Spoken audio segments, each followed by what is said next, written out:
louder than all the other ones. You say I have a place on this journey.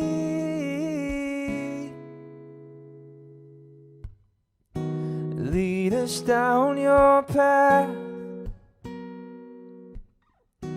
full of love and humility. Give us grace to see one another.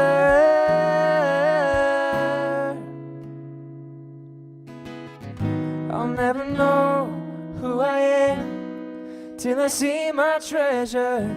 You've given me all I need to see my worth and take me to where you are, to share my treasure, to share my treasure.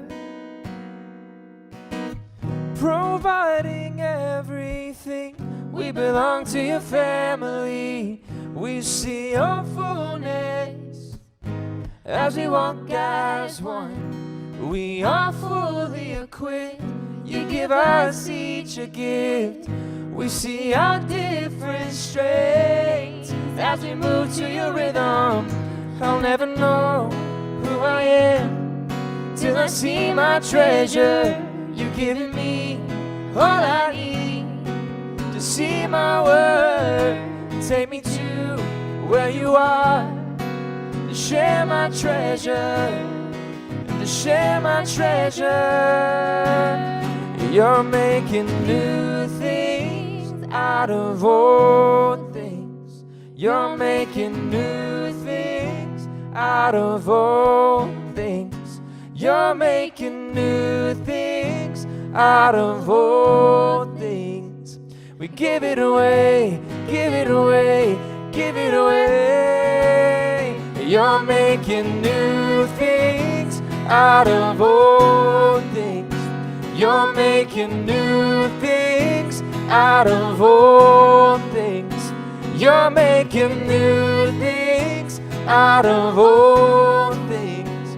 We give it away, give it away, give it away. Oh, we give it away, give it away, give it away. I'll never know who I am till I see my treasure. You've given me all I need to see my worth. Take me to where you are, to share my treasure, to share my treasure. I'll never know who I am till I see my treasure. You've given me all I need to see my worth. Take me to where you are, to share my treasure, to share my treasure. Gonna share my treasure, to share my treasure.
starving next to me.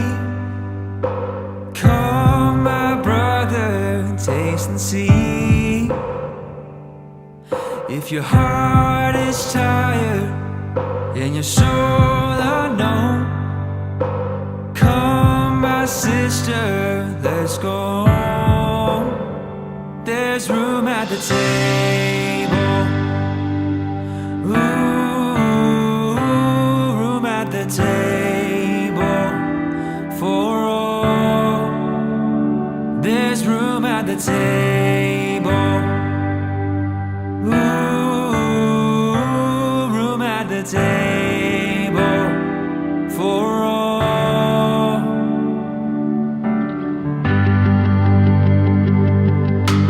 Blessed are the lonely, sitting quietly. There's a sea within the family. There's abundance here that you can know. Come and fill your cup, watch it overflow. There's room at the table. Ooh, room at the table for all. There's room at the table. Ooh, room at the table for all. Would you come, are you thirsty? Would you come, are you hungry? Would you come, are you weary? Would you come? Would you come, are you thirsty? Would you come, are you hungry? Would you come, are you weary? Would you come? Would you come, are you thirsty? Would you come, are you hungry? Would you come, are you weary? Would you come? Oh, would you come, are you thirsty? Would you come, are you hungry? Oh, would you come, are you weary? Would you come? 'Cause there's room at the table. Ooh, room at the table for all. There's room at the table. Ooh, room at the table for all. There's room at the table. Ooh, room at the table for all. There's room at the table. Ooh, room at the table for all. There's room at the table. Room at the table for all. 'Cause there's room at the table. Ooh, room at the table for all.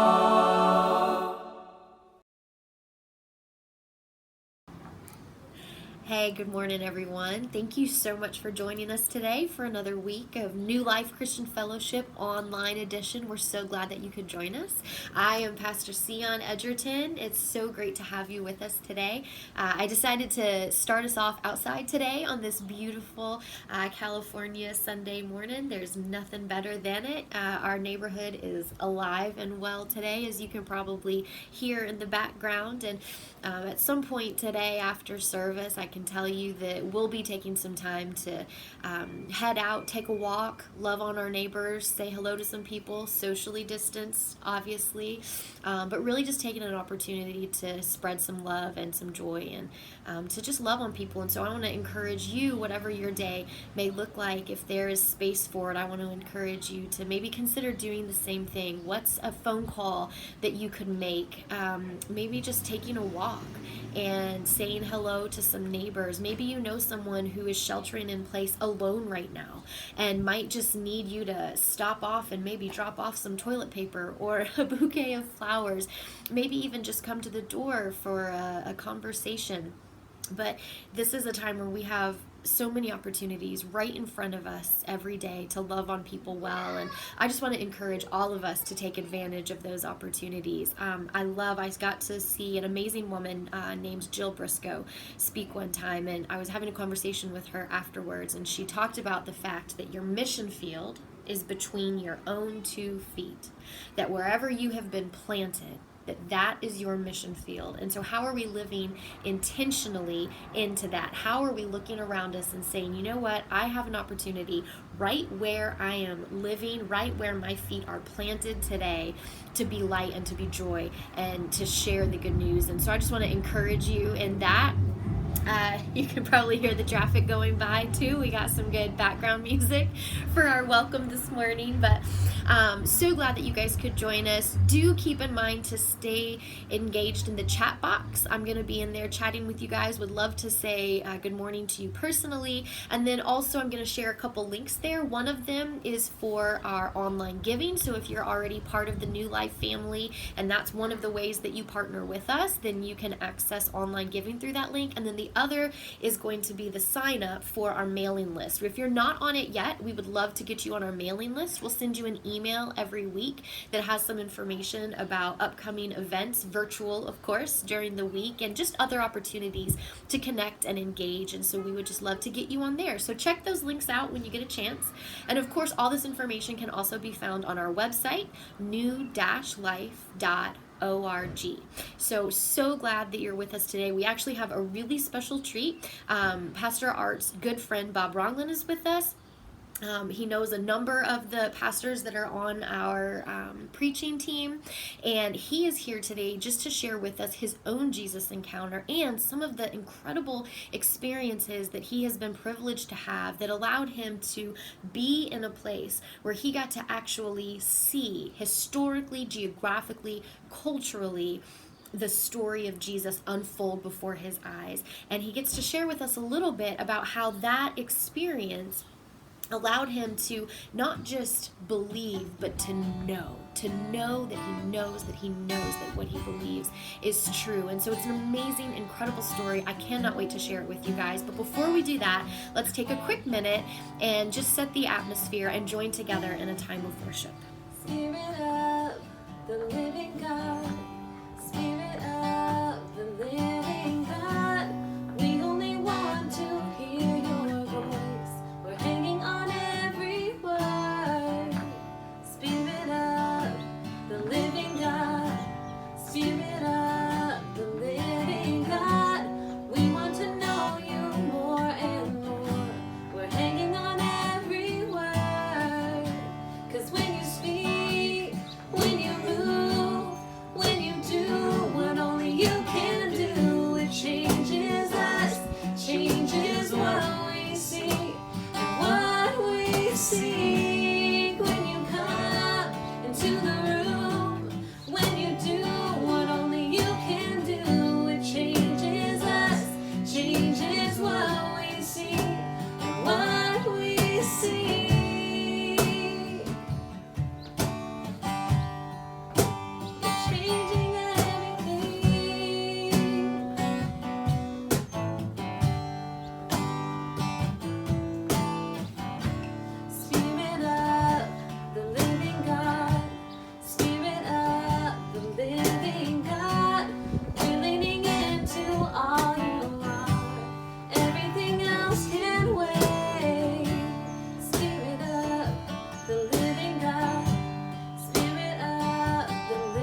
All right, good morning.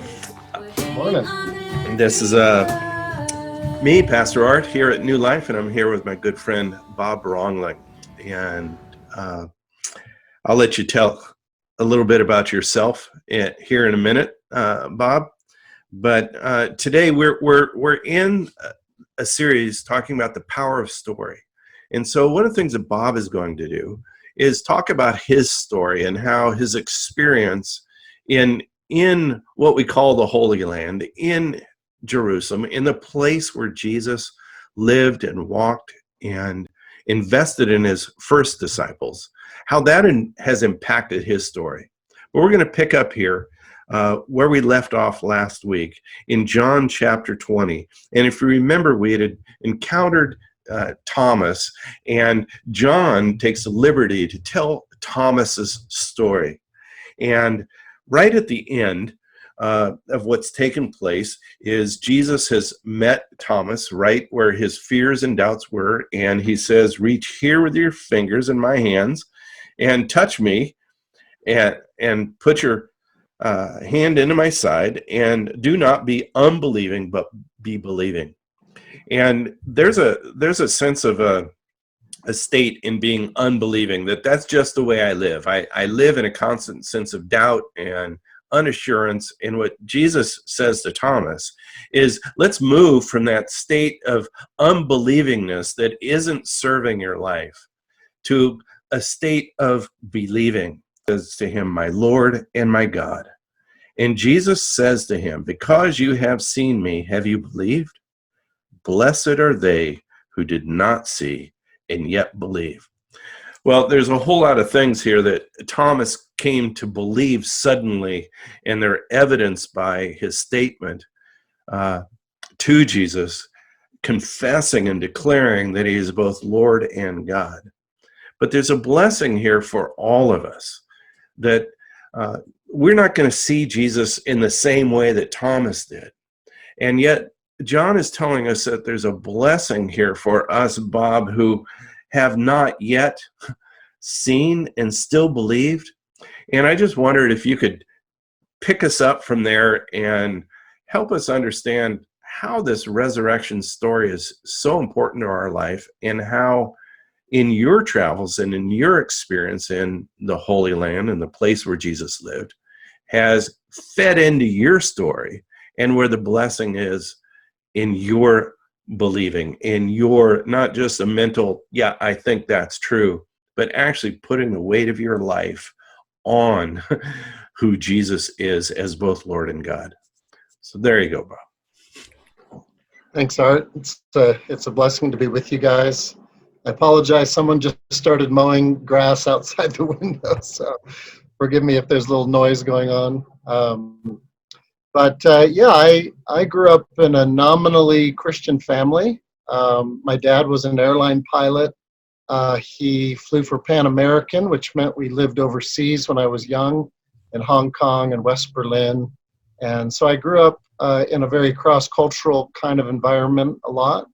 And then we moved outside of Seattle in a real rural area on a little kind of a small ranch. And my family was always very close and very much the kind of the center of my life, because we'd lived in these different places and different cultures. And my family was kind of my one constant. We were kind of like Christmas and Easter type of people.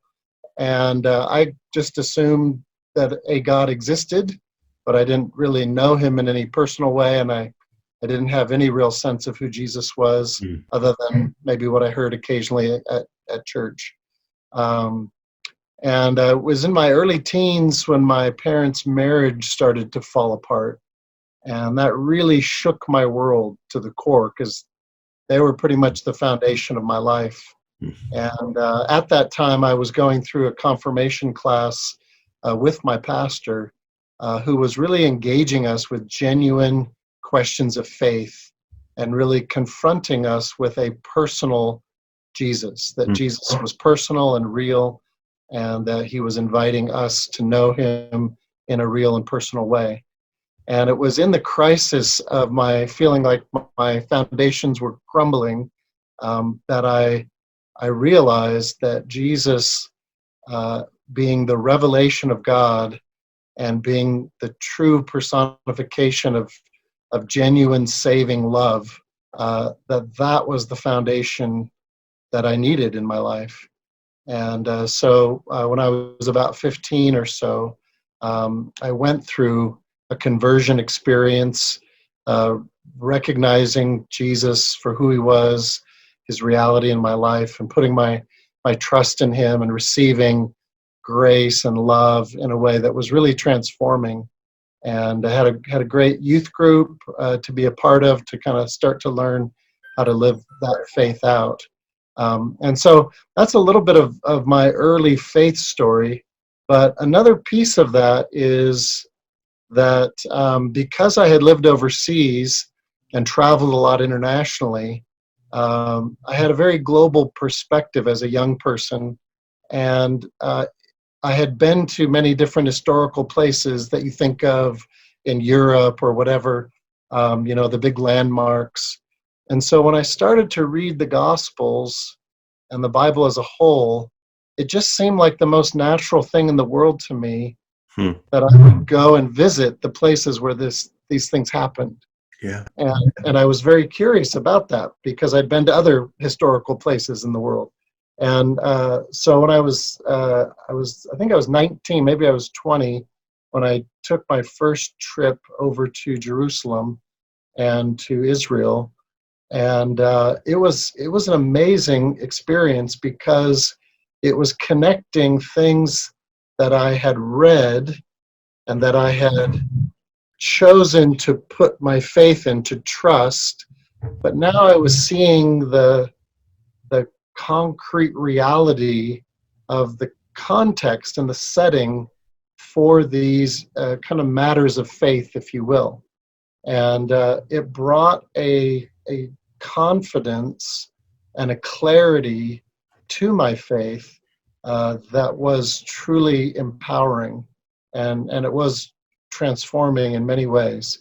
And I found, after I had returned from that experience, that I was hungry to go back, that I wanted to learn more. And by this time I was graduating from college. I was moving into seminary. I had embraced a call to full-time mission and ministry, and I was really voraciously starting to study some of the historical, archaeological, geographical, and cultural backgrounds of particularly the life of Jesus, but really the New Testament as a whole. And so that's what kind of started to bring me back to the Holy Land again and again and again. I had multiple opportunities to study there. Pam and I lived in Jerusalem for a year while I did postgraduate studies in New Testament archaeology. And then we kind of began to envision a unique kind of trip that would introduce people, not just a tour like you think of the typical Holy Land tours, but a kind of spiritual pilgrimage that was rooted in the historical places to give people the kind of experience that I had, which was really a bringing together of believing and seeing, and allowing the seeing of these places to strengthen and deepen and enrich my believing in Jesus and my following of him. So hopefully that is an introduction, at least, Art. Yeah, I think that's really good. And one of the things you said there, because I'm thinking about my experience going with you, and what I heard is connecting concepts that you believed with concrete realities. Yes. And I think that's well said, that there are things we believe, and now you have seen them. Okay. And I've seen them, and I've heard from you in ways that have helped me have greater confidence in the things that I've seen, and doubt some of the things that other people want us to see, and yet say, but this we absolutely know. And so one of those things, since we're still coming off of a resurrection story, is where Jesus was buried, and Golgotha. I mean, that we can actually go and see those places, and they're really there. And it's not a fantasy, you know. And there's a sense that, you know, I was thinking about your conversion. You said at 15 there's a conversion, and there's like something I believe, but now there's something that I know. Yeah. And the transformation from something I think to something that I actually know allows me to live differently, Yes. to give myself to this Jesus story who claims to have risen from the dead. And I'm just wondering how does actually, how do you know that was the place where he was crucified? How do you know that was the place he was buried? And what difference does it make? Yeah. I mean, historically, I mean, okay, so you saw it. Okay, how did that help you? Yeah. Yeah, well, it's Art knows, and anyone that comes on a trip with me knows that I'm a stickler for how can we know and how certain can we be that a particular place is really the place where this happened. Because what happens with religious tourism is that tour guides make up places when they don't know where it happened. So you have all kinds of crazy places like the Inn of the Good Samaritan, which is supposed to be where the Good Samaritan took the wounded traveler, but they forgot it was a parable and not a historical story. So they obviously made it up, you know. So they tend to tell us what we want to hear, right? That's right. We as Christians, we come with a fantasy and they feed that fantasy. And that's one of the things that I loved about being with you, Bob, was you help separate the fantasy from the reality. Yeah, and that's why history and archaeology and cultural studies are so helpful, because they help us do that, separate the fantasy from the reality. And when it comes, you know, since we're in the season of Easter, when it comes to the resurrection, and we could do this on many different sites from the Gospels, but the resurrection is clearly the most significant, the linchpin of our faith. And whether or not it actually happened is the most critical sort of intellectual question about our Christian faith. And what's fascinating is that when you go to Jerusalem today, you can see archaeologically, historically, from the record, things that we can actually see and touch and measure today, the very place where Jesus was crucified and where he was resurrected. It's not just a made-up holy site, it's the real site. It was an ancient rock quarry which the Israelites used when they returned from exile in Babylon in the 5th century, really the 6th century into the 5th century, and they rebuilt the temple. And so this was the quarry where they cut many of the huge stones to rebuild the temple. And after they had finished it, the quarry was just left unused, and wind blew dirt and seeds in, and it became overgrown. And sometime in the 1st century BC, they transformed this into a beautiful cemetery, being right outside the western walls of Jerusalem. Being buried in and around Jerusalem was the most prestigious place to be buried for a Jew still today. And so it was a very fancy cemetery, and the rock walls of the quarry provided a perfect place for them to cut into the rock and build these tombs there. And so they were kind of fancy tombs, if you will.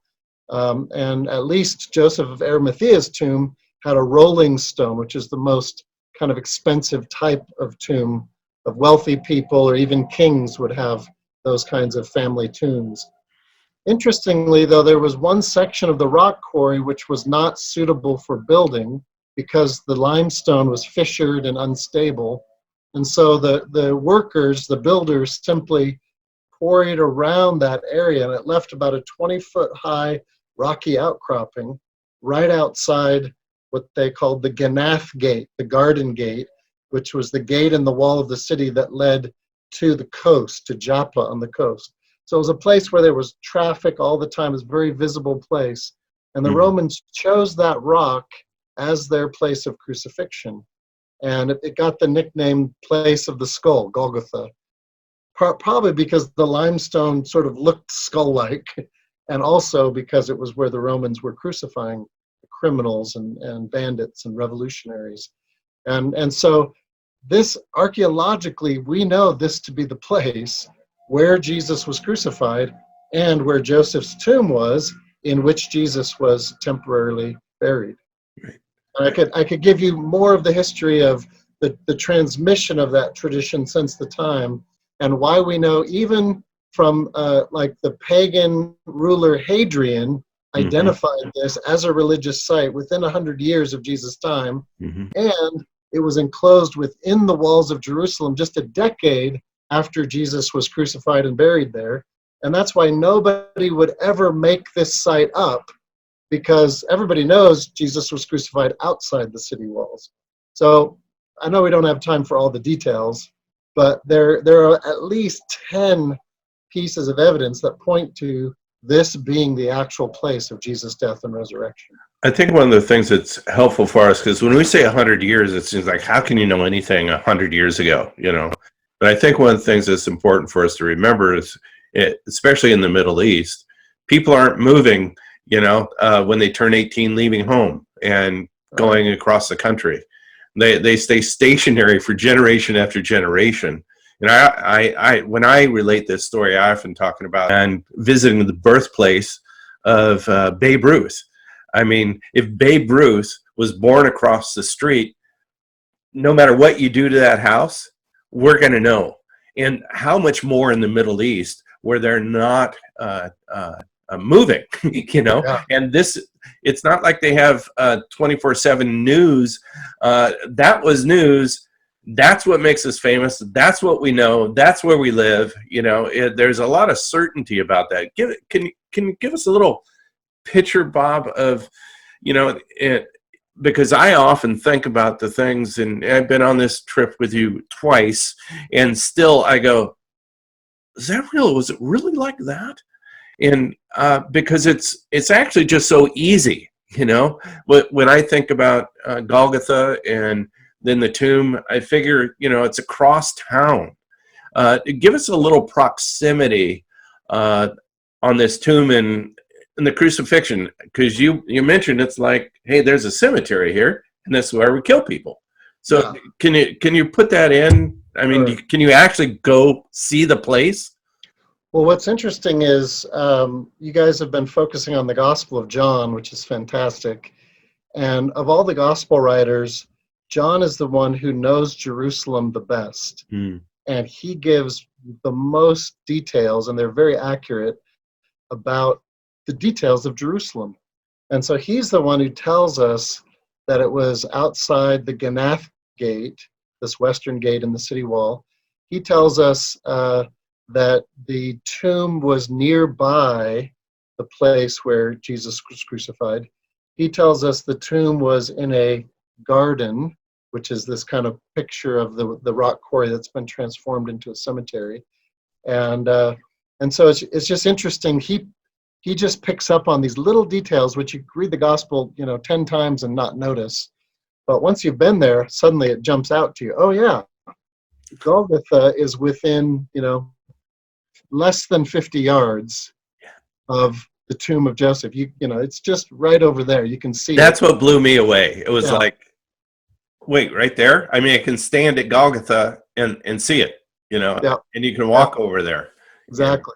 And when Queen Helena, the mother of Constantine the Great in the early 4th century, came to the Holy Land after Christianity became legalized in the Roman Empire, and she built kind of the first main churches there, she had a church built over the site of Golgotha and the tomb, and it's a big church, but it's one church that is commemorating both of those sites and was kind of protecting and enshrining both of those sites within the same church. So that gives you a sense of the proximity. So there's a little tidbit.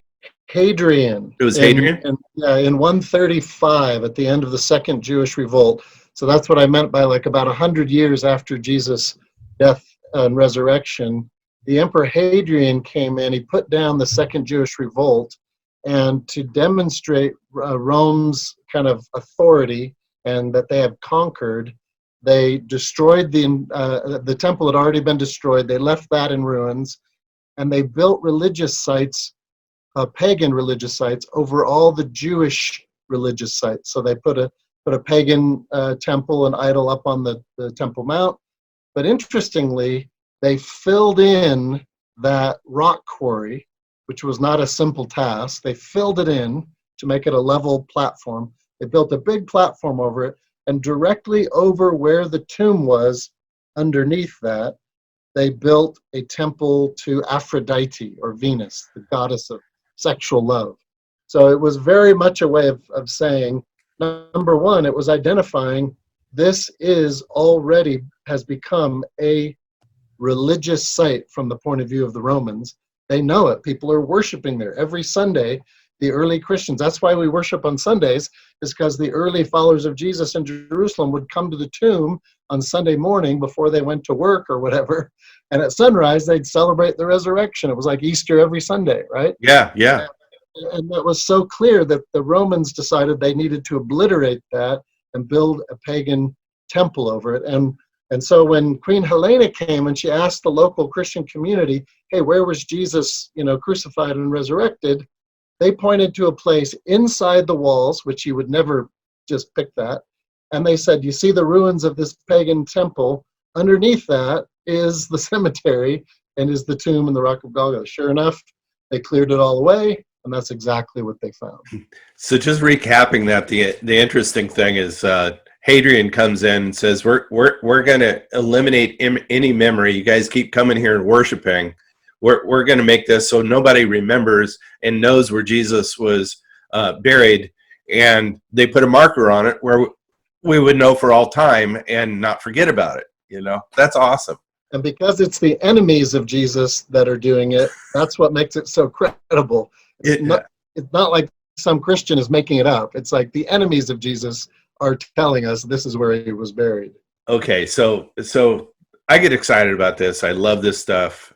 Need to go again. We have folks in our community that intend to go, and we're intending to go with Kevin, Pastor Kevin. but we've got detoured a little bit. So he's saying, blessed are they who did not see and yet believe. So you've seen some stuff. It's increased your belief. What's the blessing there, Bob? What's it mean? Blessed are those that have not seen and yet believed. Where's the blessing there for you? Yeah, well, pilgrimage is the spiritual discipline of visiting places where God has moved powerfully in the past in order to encounter him in a new way in the present. And pilgrimage is a privilege. It's a gift. It's a blessing to be able to, as you and I are recounting the blessing that we've had of being able to go and visit these places. It's a special gift, and it's a wonderful thing. And if you can do it, it's a wonderful, faith-enriching thing to do. That's why Pam and I have quit our jobs to invest more time in trying to do that for people. But the truth is, most of us won't have that opportunity. And I think that's part of what Jesus was saying to Thomas. You had this special privilege to meet me here in this upper room, and I can show you my wounds, and you could reach out and touch them. And what a blessing, what a privilege that is. The truth is, 99.999% of all the followers of Jesus will never have that kind of an opportunity. And I think what he's telling us is that whether you get to see directly or not, it's still about faith. Yeah. This whole thing is about faith. What's interesting is John and Peter were the first male disciples to see the empty tomb. They saw this weird way that the grave cloths were kind of left in place, and that was evidence that Jesus had resurrected and his body wasn't stolen. But they saw that, but they were still struggling. John kind of says that he believed, but he still didn't fully understand. Yeah. And Peter went away kind of confused. Correct. The other gospel writers tell us that sometimes even after people met the risen Jesus, they still persisted in their doubts. And I know you talked about doubt last week, Art. And so the point is, you can see and still not believe, So it's not like seeing is the magical thing. Amen. But what ultimately is important is that we exercise the faith that God plants in our hearts. Romans 10:17 says, faith comes by hearing the personal word of Christ, right? And so it's through the word of God, mediated in the Spirit of God, that faith is planted in our hearts. And that's what we exercise. That's what we step out on. That's what we put our weight on, as you like to say, Art. This is believing. And so I think Jesus is telling the 99.999% of us that don't get the privilege of seeing, whether it's seeing the risen Jesus or even seeing the places where this happened, we don't have to see those things. No. Because ultimately, it's the decision to exercise the faith that God is planting in our hearts. And even now, listening to these words and to the words of Scripture, the Holy Spirit is speaking faith to the heart of every person that's listening. And so whether you get to go to the Holy Land or not, it's a blessing if you do, but if you don't, Jesus is saying, in a sense, you're even more blessed because you believed without the benefit of actually seeing these places or seeing this event. Yeah, I almost think it's without the delay of seeing. It's like Thomas has delayed the life that Jesus has for him until he could see. Yeah.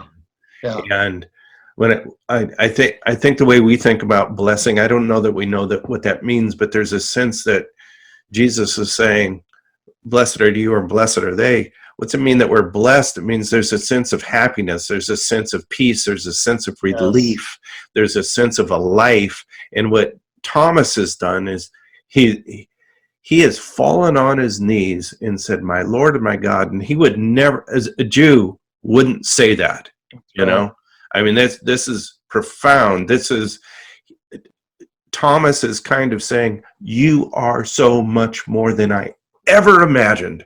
Yes. You're everything that God promised in the Old Testament right here, which is more than I ever believed. Yes. And there's a sense that we can enter into the same kind of thing.